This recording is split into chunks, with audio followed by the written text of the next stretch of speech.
Picture this. You're walking through the streets of ancient Rome in the year 67 AD, and you witness something that makes your blood run cold.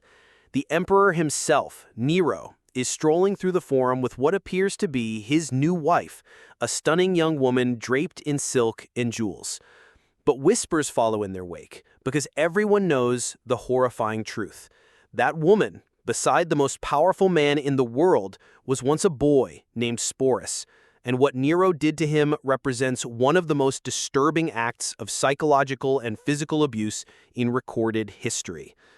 Before diving into these forgotten stories of survival and suffering, if you enjoy learning about the hidden truths of history, consider hitting that like button and subscribing for more content like this. And please, comment below to let me know where you're listening from. I find it incredible that we're exploring these ancient stories together from different parts of the world, connected across time and space by our shared curiosity about the past. What you're about to hear isn't just another tale of Roman excess.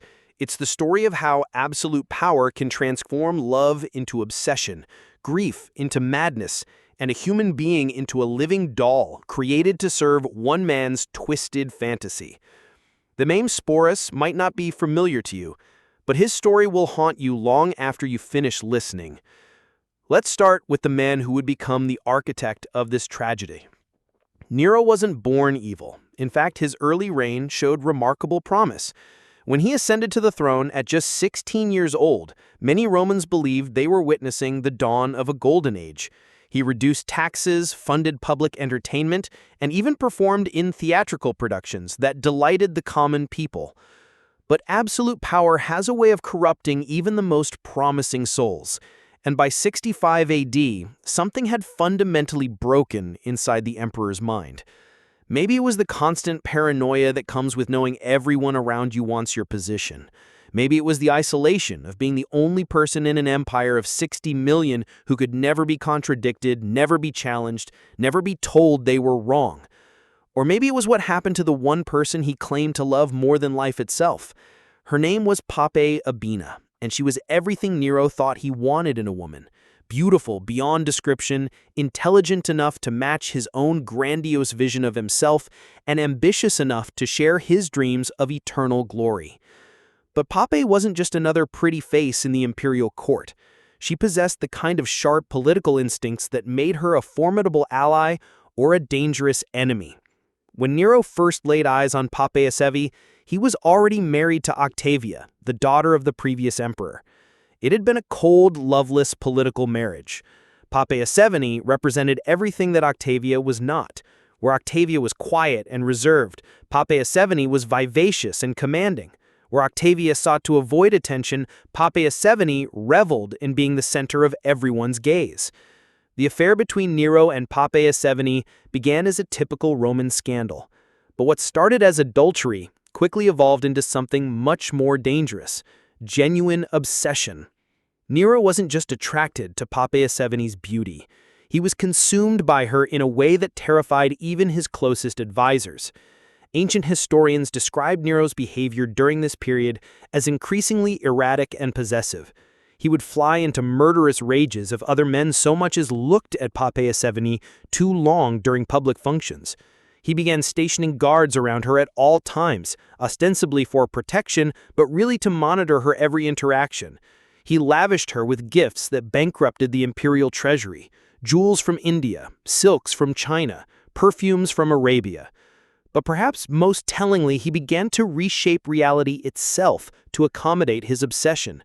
First, he divorced Octavia, a shocking move that alienated many supporters. Then he announced his intention to marry Pape Asevi in a full imperial ceremony. The wedding was a spectacle of unprecedented luxury, with Nero sparing no expense to demonstrate his devotion. Even marriage couldn't satisfy Nero's need to possess Pape Asevi. He began to isolate her from family and friends, surrounding her with people who owed their positions entirely to his favor. He commissioned dozens of portraits and sculptures of her, not just for public display but for his private chambers, so he could look upon her image even when they were apart. Ancient sources tell us that Nero would sometimes spend hours simply watching Pape Asevi as she went about her daily activities. This wasn't romantic devotion. It was the behavior of someone who had confused love with ownership, who saw another human being not as an independent person, but as a beautiful object that existed solely for his pleasure. Poppaea 70, for her part, seemed to understand the dangerous game she was playing. She was intelligent enough to recognize that her beauty and Nero's obsession gave her unprecedented power, but also shrewd enough to realize this power came with enormous risks. She began using her influence to advance her family's interests, building a network of supporters who would protect her if Nero's affections ever wavered. But Poppaea's had one fatal flaw. She wasn't afraid to stand up to Nero. Unlike everyone else in the imperial court who had learned to anticipate the emperor's moods, Poppaea's retained her independence of spirit. She would argue with him about policy decisions, criticize his artistic pursuits, and even mock his performances when she thought they were subpar. The details of what happened on that fateful day in 65 AD vary depending on which ancient historian you believe, but the outcome was always the same. During what started as a typical domestic argument, some sources say about Nero coming home late from chariot races, others about his theatrical pursuits, the emperor lost control in a way that would haunt him forever. According to Tacitus, the argument escalated when Poppaea dared to criticize Nero's priorities, suggesting he cared more about his public image than his responsibilities as a husband and father. She was pregnant at the time, carrying what would have been their second child, and perhaps the stress made her less willing to tolerate Nero's increasingly erratic behavior. What happened next has been debated by historians for centuries, but the consensus is that Nero, in a fit of rage, either kicked or struck his pregnant wife with such brutal force that she suffered fatal internal injuries. Some sources suggest it was a single blow to her abdomen. Others describe a sustained attack that left her bleeding and unconscious on the marble floor. Imagine the moment when Nero realized what he had done. The man who commanded 30 legions, who could have anyone executed with a word, who was worshipped as a god in eastern provinces, had just destroyed the one thing he actually cared about. The woman he had obsessed over was dying because of his own uncontrolled violence. Ancient sources describe the scene that followed as one of the most pathetic in imperial history. Nero reportedly threw himself on Poppaea's body, alternately begging her forgiveness and commanding her to live, as if his imperial authority extended even over death itself. He summoned the best physicians in Rome, offering them fortunes to save her life, threatening them with torture if they failed. But it was too late. Poppaea had died within hours, taking with her the unborn child who might have been Nero's heir. In that moment, something fundamental broke inside the emperor's mind. The grief that followed wasn't just emotional devastation, it was a complete break with reality. Nero's mourning became legendary. He refused to have Poppaea's body burned according to Roman custom, instead having it embalmed and placed in a tomb more elaborate than those of previous emperors. He declared her divine, established a cult in her honor, and spent days talking to her corpse as if she could still hear him. The imperial court now had to navigate an even more treacherous landscape. Most years were expected to participate in the fiction that Poppaea was somehow still alive, referring to her in present tense and leaving her favorite seat empty at banquets. Anyone who suggested the emperor should move on was immediately exiled or worse. It was during this period that Sporus first entered Nero's line of sight, though the young man had no idea he was walking into a nightmare. Sporus was probably around 14 or 15, born into slavery in the imperial household and freed as a child. He had been raised within the palace walls, receiving education that prepared him for administrative duties. This was actually a position of relative privilege. Freedmen in imperial service often enjoyed better conditions than freeborn citizens of lower classes. But this privilege came with complete dependence on imperial favor. Freedmen owed everything to their former master's generosity, creating absolute vulnerability. They could be elevated to great influence, but also discarded, punished, or killed on a whim with no legal recourse. What made Sporus special in Nero's eyes wasn't his intelligence or skills, it was his face. Multiple ancient sources agree that the young man bore an uncanny resemblance to dead Poppaea, particularly around the eyes and delicate bone structure. In a world where Romans believed physical resemblance indicated deeper spiritual connection, this similarity would have seemed almost supernatural. The first time Nero saw Sporus, after Pappes' death, something clicked in the emperor's broken mind.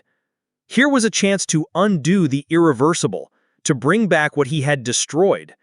The resemblance was so striking that for a moment Nero may have actually believed he was seeing Pappes' spirit returned in a new form. Of course, there was one obvious problem. Sporus was male.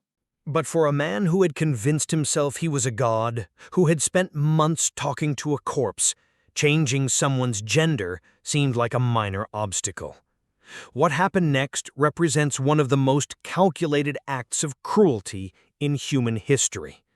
Nero didn't just decide to force Sporus to dress as a woman. He decided to make the transformation permanent. The emperor summoned the best physicians in Rome and ordered them to perform surgery on the young man, purely to make him appear more feminine. This wasn't just mutilation. It was systematic destruction of Sporus's identity as a human being.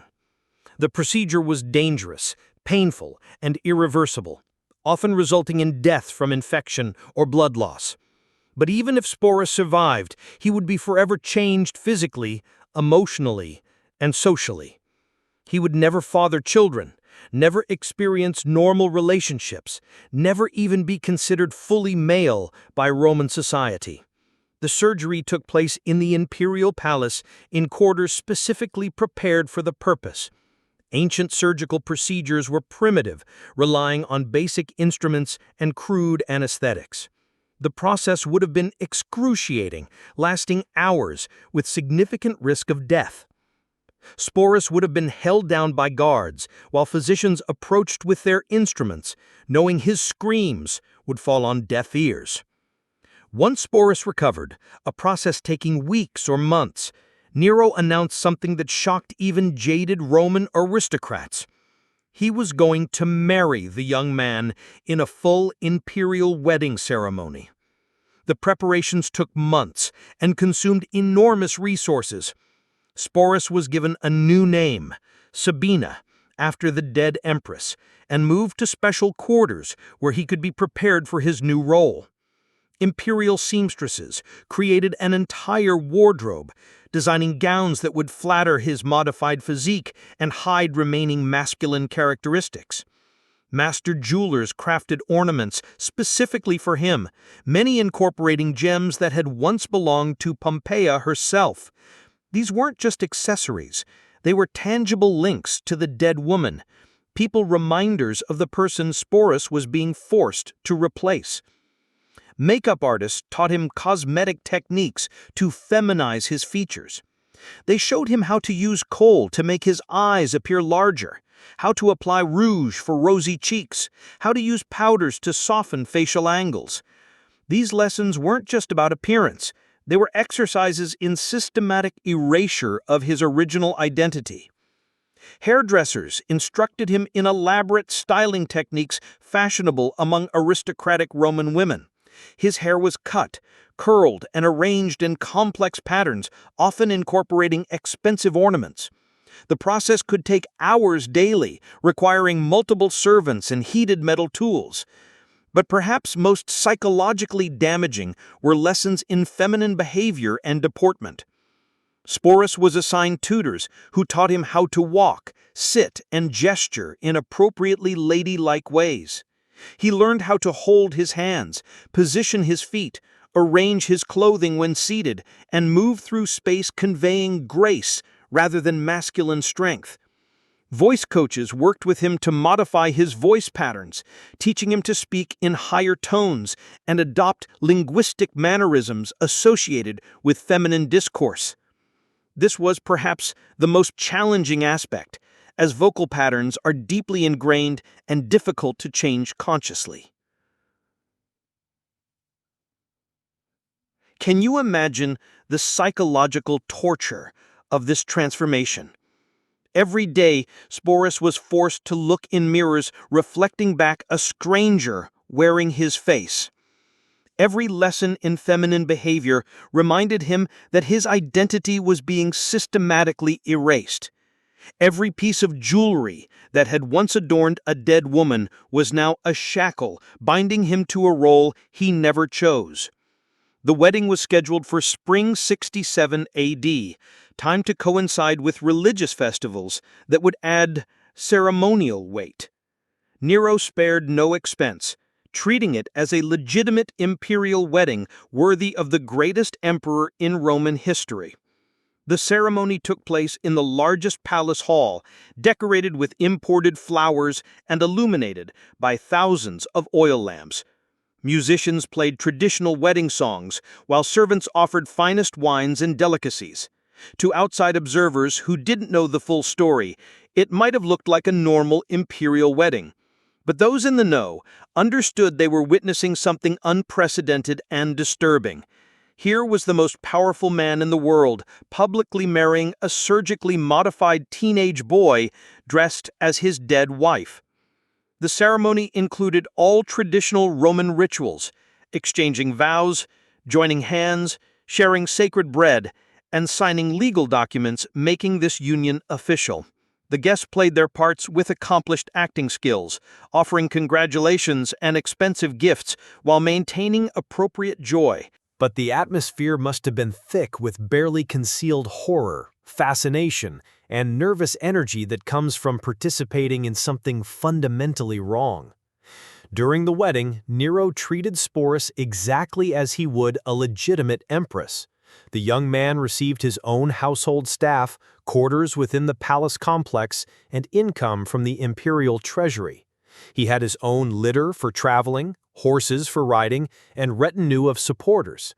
But all this apparent luxury came with a terrible price: complete erasure of his original identity and constant performance of a psychologically devastating role.